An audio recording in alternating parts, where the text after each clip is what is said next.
roulant, très sec. Donc tout le club a fait un BTT dès le départ. Donc on était, je sais plus, 5 ou 6 du club devant. Et ensuite,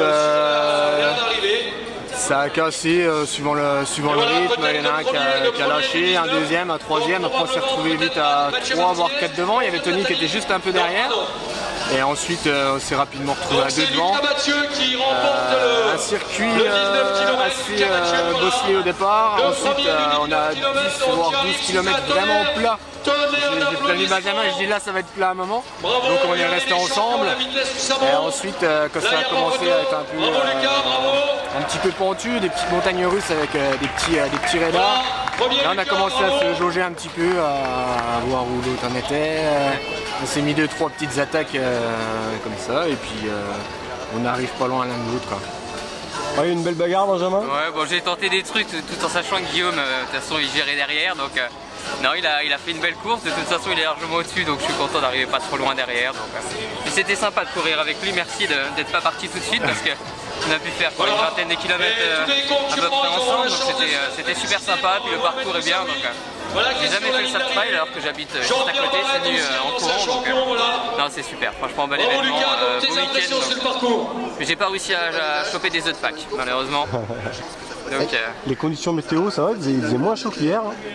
Ouais, je pense qu'on a eu de la chance parce que hier quand je suis allé chercher les 2 sarts, il était chaud. Je me suis dit bon, sur les coups de 10 heures on va avoir le soleil, mais finalement pour courir c'est l'idéal. Peut-être pour les spectateurs c'est moins sympa, mais en tant que coureur quand c'est couvert comme ça il fait pas trop chaud, donc c'est bien. Qu'est-ce qui vous attend comme épreuve désormais? Moi je sais pas trop, peut-être les cyclosportifs en vélo. L'objectif ce sera plus de passer sur du long, donc 90 de la vallée des lacs et peut-être le 120 sur l'infernal. Mais on va déjà faire le 90 de la vallée des lacs pour voir si ça me plaît ou si je me dégoûte plutôt qu'autre chose. Donc voilà, ce sera plus un test. Pour moi ça va être le trail des Forts de Besançon, c'est dans 3 semaines.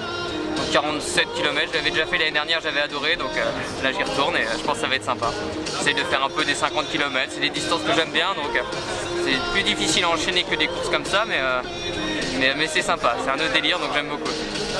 Bon, pour conclure, 2h43 c'est un temps indicatif, le parcours a changé par rapport aux 2h44 le record, c'est ça Guillaume? Ouais, c'était ça. Après, comme j'ai dit, on peut pas trop se fixer là-dessus puisque c'était pas tout à fait pareil. Il y a des côtes qu'on prenait l'année dernière d'un sens, cette année on prenait dans l'autre sens. Donc pas tout à fait le même parcours, donc on peut pas trop dire que le record a été battu, quoi. Mais la moyenne est bonne en tout cas.